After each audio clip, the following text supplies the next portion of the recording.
你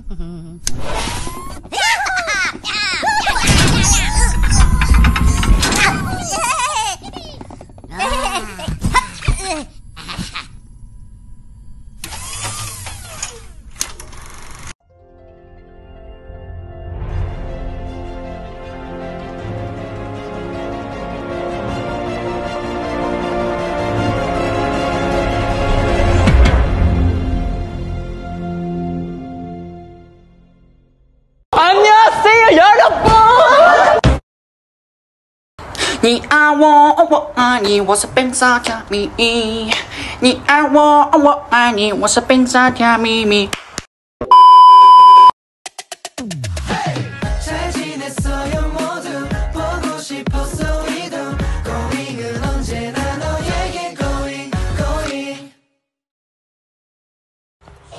Assalamualaikum warahmatullahi wabarakatuh.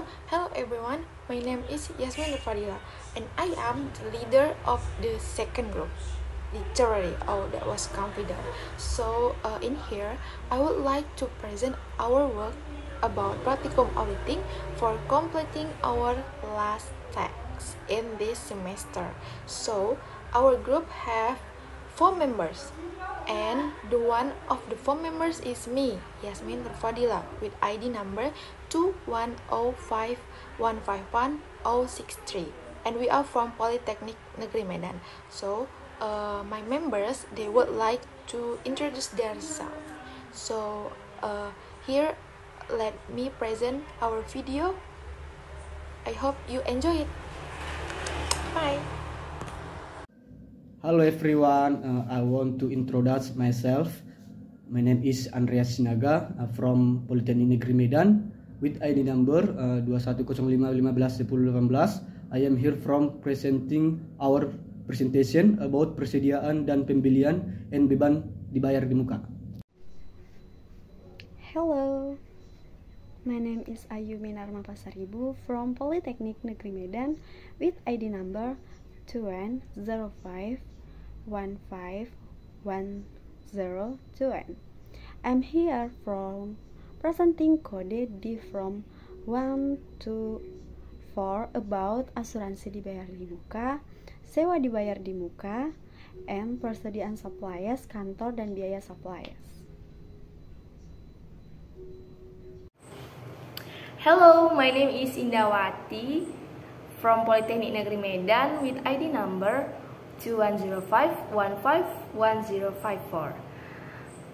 I'm here for presenting code D from 5 to 8 about inventory of small equipment and equipment loads and valuable papers.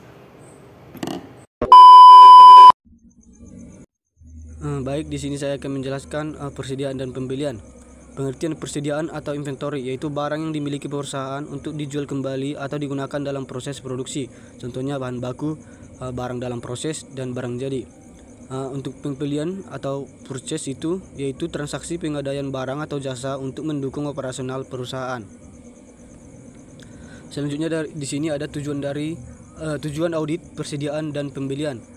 Audit persediaan dan pembelian bertujuan untuk memastikan bahwa laporan keuangan yang terkait dengan siklus tersebut bebas dari salah saji material. Beberapa aspek yang diuji meliputi yang pertama keberadaan, yaitu memastikan persediaan benar-benar ada. Yang kedua kelengkapan, yaitu semua transaksi pembelian telah dicatat. Terus yang ketiga hak dan kewajiban, yaitu memastikan persediaan milik perusahaan. Yang keempat penilaian, yaitu persediaan dinilai dengan metode yang benar seperti metode FIFO, LIFO atau rata-rata. Terus yang kelima itu pengungkapan, yaitu informasi persediaan disajikan sesuai standar akuntansi. Yang selanjutnya itu ada prosedur audit persediaan. Yang pertama perencanaan audit persediaan, memahami bisnis klien dan kebijakan pencatatan persediaan dan mengidentifikasi risiko salah saji material. Yang kedua pengujian keberadaan, yaitu observasi fisik persediaan di gudang. Terus yang ketiga itu pengujian penilaian, yaitu verifikasi metode penilaian persediaan yang digunakan seperti metode FIFO, LIFO, dan rata-rata. Terus yang keempat itu pengujian kelengkapan, yaitu membandingkan dokumen penerimaan barang dengan catatan pembelian. Terus yang kelima itu pengujian penyajian dan pengungkapan, yaitu memastikan informasi persediaan disajikan sesuai standar akuntansi. Terus yang ke-6 itu pemahaman proses pembelian, yaitu evaluasi siklus pembelian seperti permintaan, persetujuan, penerimaan barang, dan pencatatan. Terus yang ke-7 itu pengujian keberadaan dan keabsahan, yaitu periksa keaslian dokumen seperti purchase order atau PO, faktur, dan pelaporan penerimaan barang.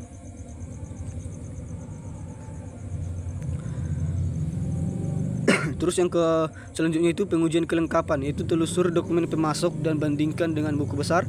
Terus pengujian pengendalian internal, yaitu evaluasi apakah prosedur otorisasi pembelian telah dilakukan. Yang selanjutnya substantif tes persediaan dan pembelian. Tes substantif untuk persediaan. Yang pertama perhitungan fisik, yaitu cocokkan hasil perhitungan fisik dengan catatan akuntansi. Yang kedua pengujian harga, yaitu verifikasi harga beli dengan dokumen pemasok dan faktur. Yang ketiga analisis rasio, yaitu gunakan rasio seperti turnover inventory untuk mengidentifikasi anomali. Terus yang selanjutnya itu yang keempat pengujian cut off, yaitu pastikan transaksi pembelian di akhir tahun dicatat pada periode yang benar. Terus yang kelima pengujian kelengkapan, bandingkan faktor pemasok dengan buku besar untuk mengidentifikasi transaksi yang terlewat. Terus yang terakhir itu analisis tren, yaitu analisis pembelian untuk mengidentifikasi pola yang tidak wajar. Yang selanjutnya itu ada di sini observasi fisik, yaitu amati apakah proses perhitungan fisik persediaan dilakukan dengan benar. Terus ada dokumentasi, yaitu periksa apakah formulir penerimaan barang digunakan secara konsisten. Terus yang ketiga itu ada otorisasi, yaitu evaluasi apakah penyesuaian persediaan disetujui oleh pihak yang berwenang. Yang selanjutnya itu ada verifikasi otorisasi, yaitu periksa apakah purchase order atau PO disetujui oleh pihak yang berwenang. Terus proses pemisahan tugas, yaitu evaluasi apakah tugas antara pembelian, penerimaan barang, dan pencatatan dipisahkan untuk mencegah kecurangan. Terus ada pemantauan dokumen, yaitu pastikan dokumen pendukung atau PO, faktor, bukti penerimaan ada dan sesuai. Yang selanjutnya beban dibayar di muka. Pengertian beban dibayar di muka. Beban dibayar di muka adalah pengeluaran yang dilakukan perusahaan untuk memperoleh manfaat ekonomis di masa mendatang. Contohnya asuransi dibayar di muka, sewa dibayar di muka, atau iklan dibayar di muka. Tujuan audit beban dibayar di muka. Audit pada akun ini bertujuan untuk memastikan yang pertama keberadaan, apakah beban dibayar di muka benar-benar ada. Terus yang kedua kelengkapan, apakah semua beban yang relevan telah dicatat. Terus yang ketiga penilaian, apakah beban dibayar di muka dicatat dengan jumlah yang benar. Terus yang keempat hak dan kewajiban, apakah perusahaan memiliki hak atas manfaat beban tersebut. Terus yang kelima penyajian dan pengungkapan, apakah beban dibayar di muka disajikan sesuai standar akuntansi. Terus di sini ada pemahaman atas beban dibayar di muka, yaitu identifikasi jenis-jenis beban yang dikategorikan sebagai beban dibayar di muka. Terus tinjau kebijakan perusahaan dalam pengakuan dan amortisasi beban dibayar di muka. Terus di sini ada proses audit beban dibayar di muka. Prosedur utamanya itu yang pertama pengujian dokumentasi, yaitu periksa dokumen pendukung seperti faktur pembayaran, kontrak, atau bukti pembayaran. Terus yang kedua verifikasi keberadaan dan keabsahan, yaitu konfirmasi bahwa manfaat dari beban tersebut masih berlaku pada akhir periode audit. Terus yang ketiga pengujian amortisasi, yaitu tinjau perhitungan amortisasi untuk memastikan alokasi yang sesuai dengan periode yang bersangkutan. Terus di sini ada juga analisis dari contoh dari prosedur audit beban dibayar di muka. Yang selanjutnya itu analisis transaksi atau cut off, yaitu periksa transaksi beban dibayar di muka di akhir periode untuk memastikan pencatatan dalam periode yang tepat. Terus pengujian penyajian dan pengungkapan. Pastikan saldo beban dibayar di muka disajikan sebagai aset lancar atau tidak lancar berdasarkan manfaat ekonomisnya. Terus selanjutnya substantif tes audit beban dibayar di muka. Tes substantif dilakukan untuk pengumpulan bukti langsung mengenai saldo beban dibayar di muka. Yang pertama itu rekonsiliasi saldo awal dan akhir. Cocokkan saldo awal, tambahan, amortisasi, dan saldo akhir dengan buku besar. Yang kedua, verifikasi transaksi. Bandingkan dokumen pembayaran dengan jurnal beban dibayar di muka. Yang ketiga, pengujian amortisasi. Uji perhitungan amortisasi dan pastikan beban diakui secara sistematis sesuai dengan standar akuntansi. Yang keempat itu konfirmasi pihak ketiga. Jika relevan, lakukan konfirmasi kepada penyedia jasa seperti asuransi atau latrot.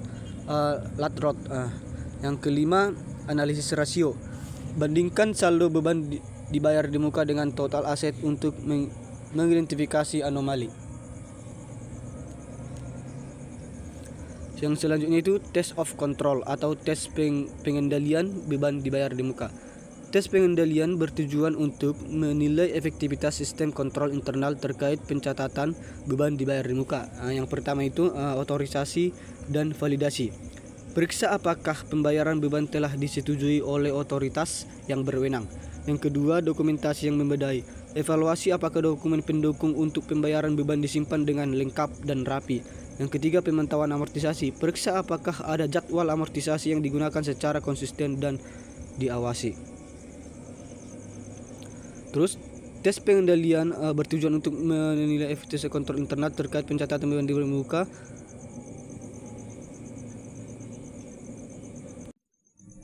Yang keempat itu pemisahan tugas. Pastikan pihak yang mencatat transaksi berbeda dengan pihak yang menyetujui dan melakukan pembayaran. Terus yang kelima itu pemantauan periodik. Periksa apakah ada tujuan berkala atas saldo beban dibayar di muka oleh manajemen. Nah, saya akan mempresentasikan mengenai persediaan barang pada praktikum auditing pada tahun 2005.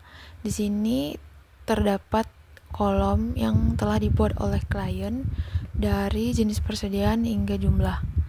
Nah, yang dibuat klien ini masih banyak sekali yang salah pada buku, namun sudah saya perbaiki di sini, langsung saya perbaiki dan tidak terlalu banyak kesalahan, namun harus tetap diperbaiki. Tidak banyak yang saya ingin jelaskan di sini itu. Di sini itu semuanya udah ada di soal. Terus jumlah ons ini terdapat dari jumlah botol dikali dengan ons. Seberapa berat mereka. Tergantung seberapa ons mereka. Nah, lalu ini kalau yang jumlah botol ini jumlah box dikali dengan 24 pada kolom ini. Lalu per ons ini udah ada di soal, namun ada beberapa kesalahan juga dan harus benar-benar diteliti. Nah, harga pokok persediaan ini banyak terjadi kesalahan, maka saya buat kolom lagi, yaitu dibuat oleh auditor. Nah, angka ini tuh terdapat dari harga pokok per unit dikali dengan jumlah ons. Begitu juga sampai bawah dan dijumlahkan. Nah, pada kolom yang di tengah ini yang minus 400, minus 800, 100.000, 100.400 sampai bawah, ini adalah jumlah materialitas yang salah mereka catat. Yaitu saya dapatnya dari jumlah seharusnya jumlah per audit dikurang dengan jumlah per buku yang dibawa oleh klien.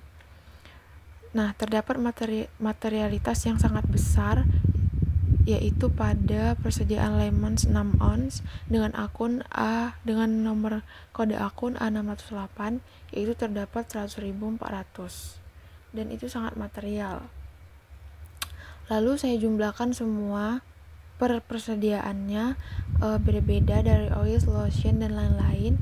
Lalu saya jumlahkan dan dapatlah hasilnya 1.655.023.200. Dan di sini ada jurnal penyesuaian, yaitu sebesar 7.680.000. ini didapat dari jumlah sebenarnya moisturizing.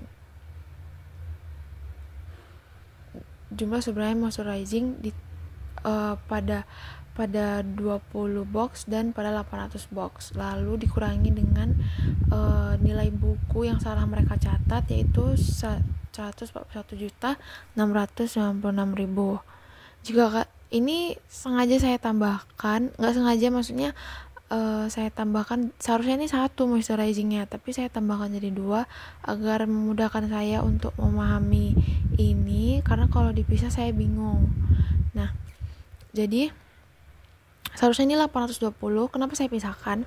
Karena pada awal periode mereka itu memiliki 1000 box, lalu pada akhir periode mereka memiliki 820 box. Jadi 1000 box saya kurangi dengan 820 box dan dapatlah hasilnya 180 box. Karena ini metodenya first in first out, maka 200 box dikuranglah 180 box, maka hasilnya itu 20 box. Nah, jadi sisanya itu 20 box. Nah, 200 box dari mana? 200 box itu dari buku. Lalu saya jumlahkanlah di sini, dan hasil per auditnya ini. Tidak saya buat hasil per buku yang saya kurangi dengan jurnal penyesuaian. Sudah selesai ini. Lanjut ke C2, yaitu mengenai observasi persediaan barang dan pengujian.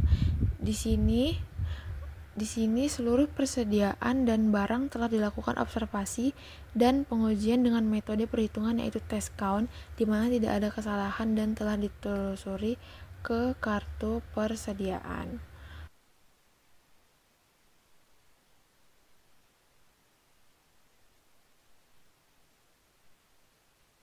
Lalu ada C3, yaitu dapat disimpulkan bahwa seluruh perhitungan telah dilakukan secara teliti.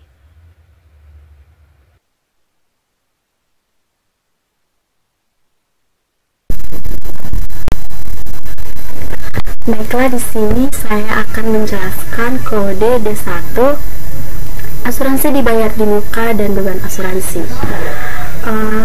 Yang dimana pada perusahaan asuransinya itu PT Asuransi Pitra Lamsa.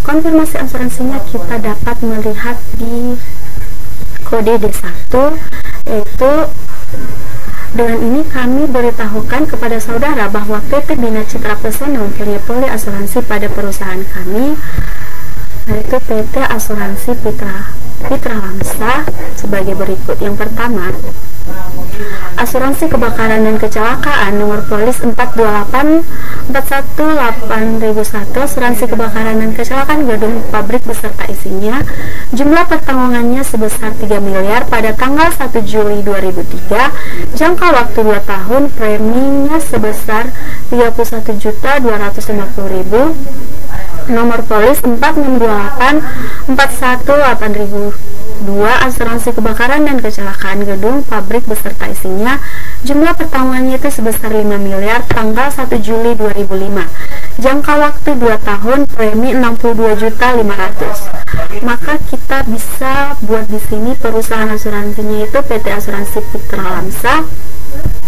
nomor polisnya itu 4628418001, jenis pertanggungannya kebakaran dan kecelakaan gedung dan isinya, jumlah pertanggungannya itu sebesar 3 miliar dari jangka waktu 1 Juli 2003 sampai 1 Juli 2005, saldonya itu sebesar 7.812.000. Ini saldo ini kita bisa lihat dari kertas kerja tahun sebelumnya. Pembayaran premi di sini tidak ada, beban asuransinya itu sebesar 7.812.000. Selanjutnya itu nomor polis 4628418002, jenis pertanggungannya itu kebakaran dan kecelakaan gedung dan isinya, jumlah pertanggungannya itu sebesar 5 miliar dari jangka waktu 1 Juli 2005 sampai 1 Juli 2007. Pembayaran preminya itu sebesar 62.500. Beban asuransinya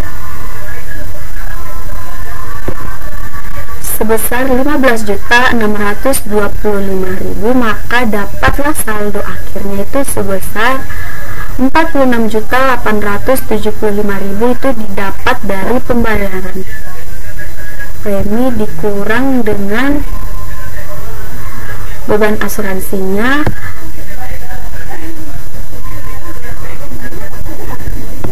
Selanjutnya itu kita masuk ke nomor 2, yaitu asuransi kendaraan bermotor nomor polis AB 6048R3, kendaraan dengan golongan A, jumlah pertanggungannya itu sebesar 1 miliar, tanggal 31 Maret 2004, jangka waktu 1 tahun, premi 8.750.000, nomor polis AB 60482R4, kendaraan golongan B, jumlah pertanggungan itu sebesar 1 miliar, tanggal 31 Maret 2005, jangka waktu 1 tahun, premi 9.630.000. Maka kita bisa buat di sini perusahaan asuransinya itu PT Asuransi Pitra Lamsa dengan nomor polis AB 6048R2, jenis pertanggungan kendaraan golongan A, jumlah pertanggungannya itu 1 miliar, dari jangka waktu 31 Maret 2003 sampai 31 Maret 2004, saldonya itu sebesar 2.187.500,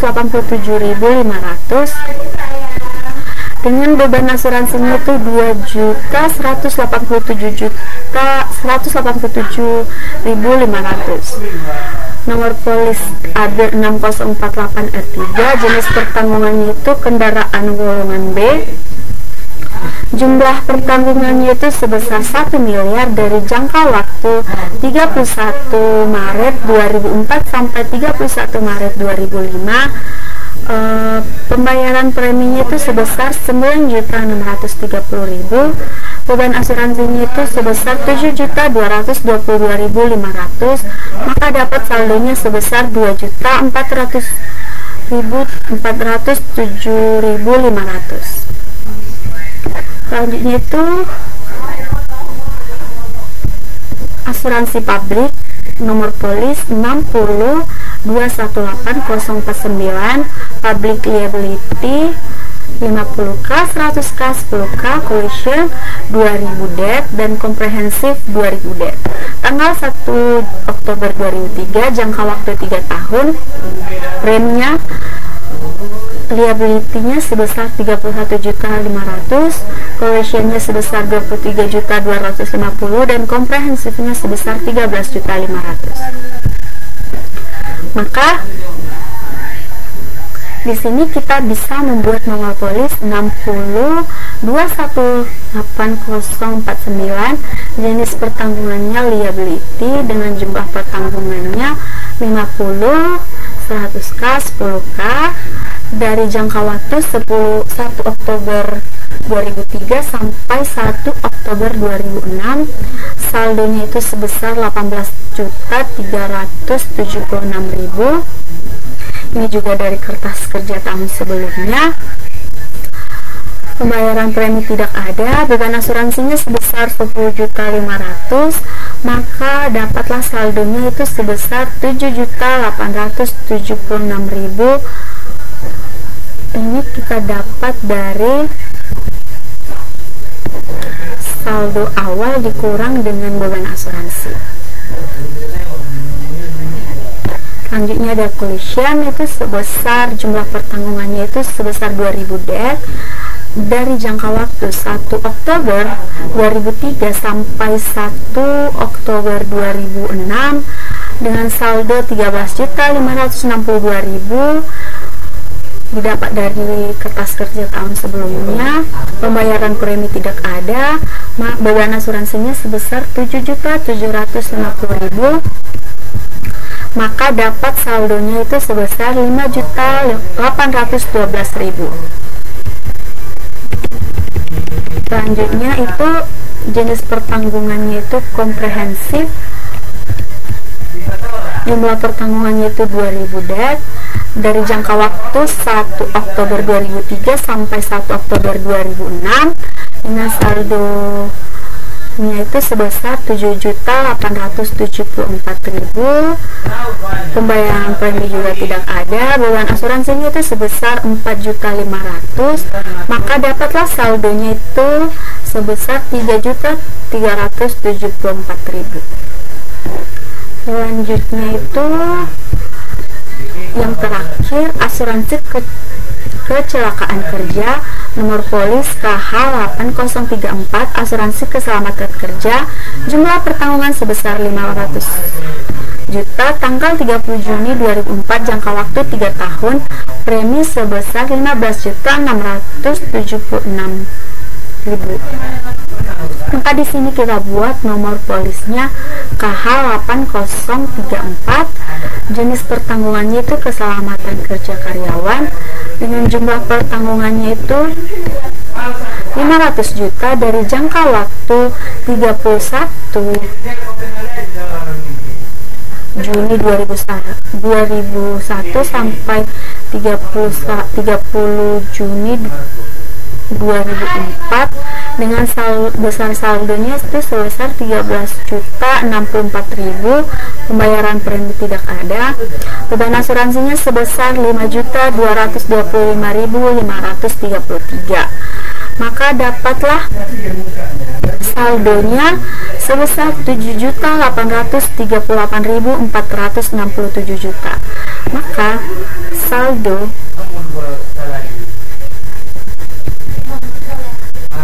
saldo 31 Desember, total saldo 31 Desember 2004 itu sebesar 62.875.500. Jumlah pembayaran preminya itu sebesar 72.130. Jumlah beban asuransinya itu sebesar 60.822.533, dan saldo akhirnya 31 Desember 2005 itu sebesar 74.182.967.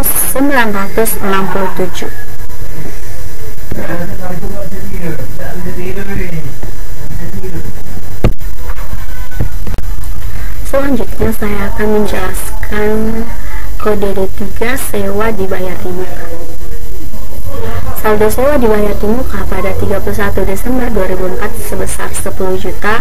Itu kita dapat dari kertas kerja tahun sebelumnya TB1. Kemudian voucher nomor 1, 2 pembayaran perjanjian itu sebesar 31.925. Itu kita dapat dari buku 1 halaman 56. Kemudian kita jumlahkan, maka dapatlah perjanjian sewa pada tanggal 1 Juni 2005 itu sebesar 41.952. Kemudian beban sewa tahun 2005 itu ada 2, yaitu sewa gedung dan sewa peralatan mesin.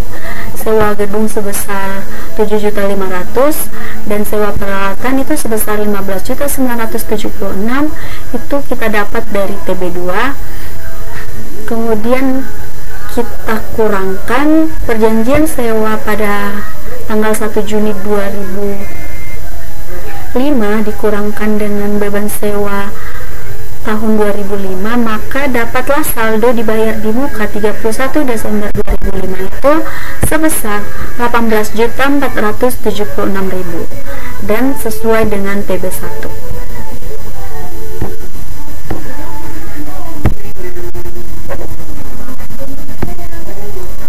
Baiklah,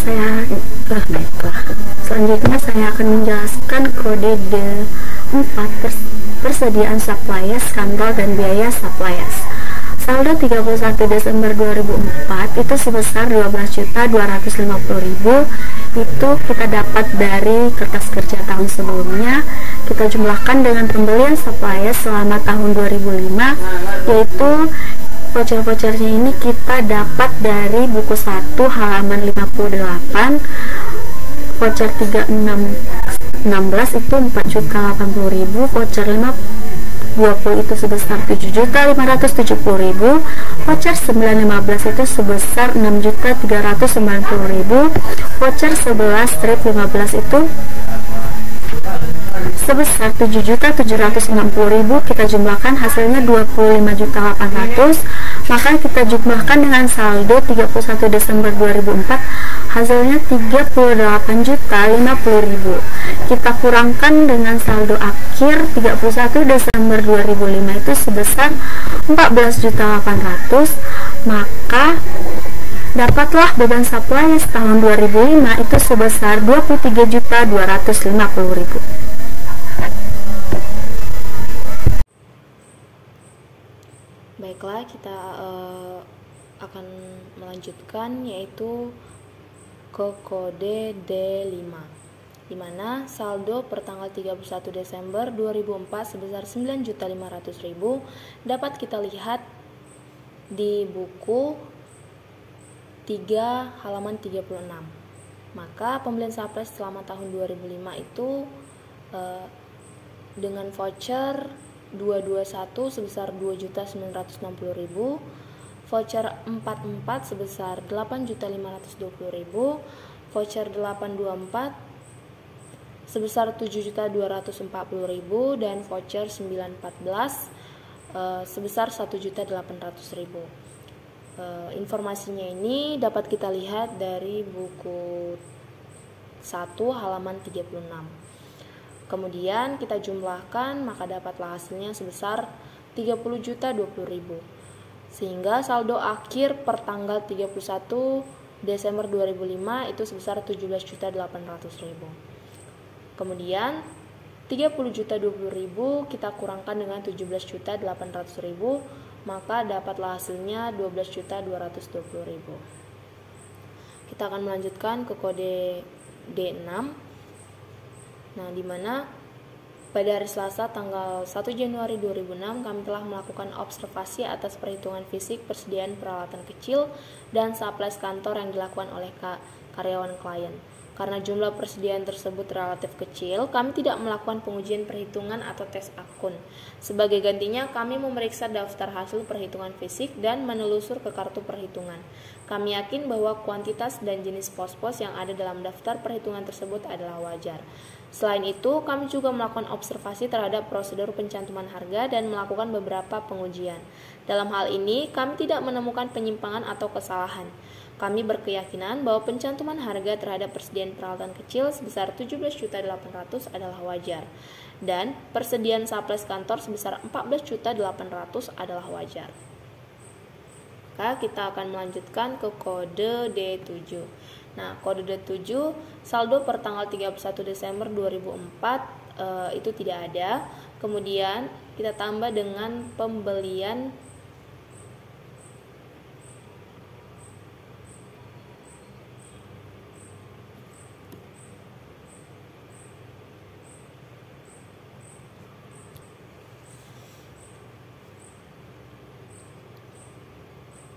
Baiklah, kemudian bisa kita lihat transaksi selama tahun 2005 itu ada 4, yaitu yang pertama voucher 13 sebesar 1.940.000, voucher 420 sebesar 9.400.000, voucher 913 sebesar 40.800.000 dan voucher 1113 5.600.000. Nah, informasinya ini dapat kita lihat dari buku 4 halaman 36.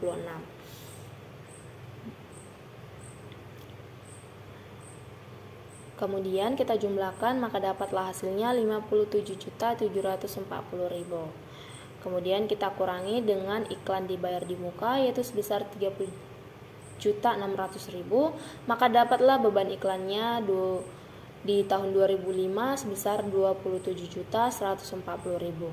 Maka kita buat jurnal penyesuaiannya, iklan dibayar di muka pada beban iklan, yaitu sebesar 30.600.000. Kita akan melanjutkannya ke kode D8, di mana berdasarkan permintaan PT Bina Citra Persona, CV Handi mengirimkan daftar transaksi yang dilakukan dengan perusahaan selama tahun 2005. Maka bisa sama-sama kita lihat di tanggal 7 bulan 1 sebesar 1.940.000, di tanggal 25 bulan 4 sebesar 9.400.000, di tanggal 6 bulan 9 sebesar 40.800.000, dan di tanggal 6 bulan 9 sebesar 5.600.000. Nah, perlu kami informasikan pula bahwa perusahaan tidak memasang sejak bulan November 2005 dan seluruh pemasangan iklan yang telah termuat dibayar penuh pada tanggal tersebut. Demikian informasi ini, semoga bermanfaat.